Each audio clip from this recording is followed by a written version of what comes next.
दिल्ली के रोहतास नगर में बीजेपी ने शिक्षा मंत्री मनीष सिसोदिया का घेराव किया। मनीष सिसोदिया एक स्कूल के कार्यक्रम में पहुंचे थे।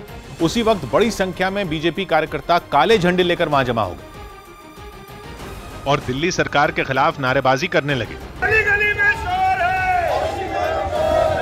जैसे ही प्रदर्शन करने वाले स्कूल के सामने पहुंचे, उसी वक्त डिप्टी सीएम मनीष सिसोदिया की कार भी वहां पहुंच गई। प्रदर्शनकारियों ने उनकी गाड़ी को घेर लिया और नारेबाजी करने लगे। पुलिस वाले वहां थे जरूर, लेकिन उनकी गिनती ज्यादा नहीं थी, इसलिए वो किसी तरह प्रदर्शनकारियों को धकेलने की कोशिश करने लगे।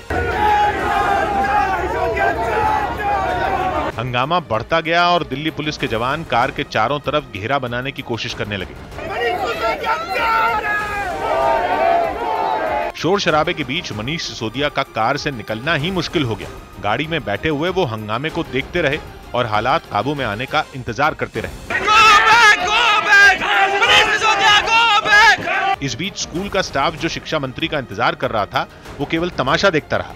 बीजेपी कार्यकर्ताओं का यह हंगामा ऑक्सीजन की डिमांड से जुड़े मुद्दे पर था, क्योंकि बीजेपी ने सुप्रीम कोर्ट की एक कमेटी की रिपोर्ट के आधार पर यह दावा किया है कि कोरोना संकट के दौरान दिल्ली सरकार ने जरूरत से 4 गुना ज्यादा ऑक्सीजन मांगी, जिसके विरोध के लिए बीजेपी कार्यकर्ता काले झंडे लेकर जमा हुए थे। हंगामा करने वालों ने दिल्ली सरकार को ऑक्सीजन चोर तक कह दिया, लेकिन हंगामे के बीच पुलिस के जवानों ने डिप्टी सीएम की कार के पास थोड़ी ही देर में एक घेरा बना लिया, जिसके बाद कुछ प्रदर्शनकारी कार के सामने लेट गए।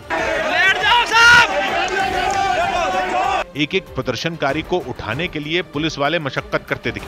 तब तक गाड़ी के एक दरवाजे के पास से प्रदर्शनकारियों को हटाया जा चुका था, जहां से फौरन डिप्टी सीएम मनीष सिसोदिया को बाहर निकाला गया। बाद में मनीष सिसोदिया ने घटना पर एक ट्वीट किया और बीजेपी कार्यकर्ताओं पर हंगामे और तोड़फोड़ के अलावा स्कूल के स्टाफ से बदसलूकी करने का भी आरोप लगाया।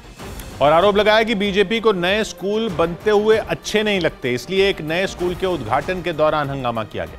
बीजेपी के कार्यकर्ताओं ने जिस रिपोर्ट के आधार पर आरोप लगाए, आम आदमी पार्टी उस रिपोर्ट पर ही सवाल खड़े कर चुकी है।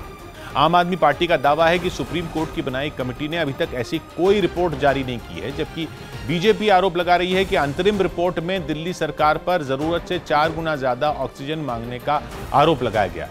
हालांकि इस कमेटी की अंतिम रिपोर्ट अब तक सार्वजनिक नहीं की गई, लेकिन आरोप यह है कि दिल्ली सरकार के ज्यादा ऑक्सीजन मांगने की वजह से कई दूसरे राज्यों को ऑक्सीजन की सप्लाई पर असर पड़ा।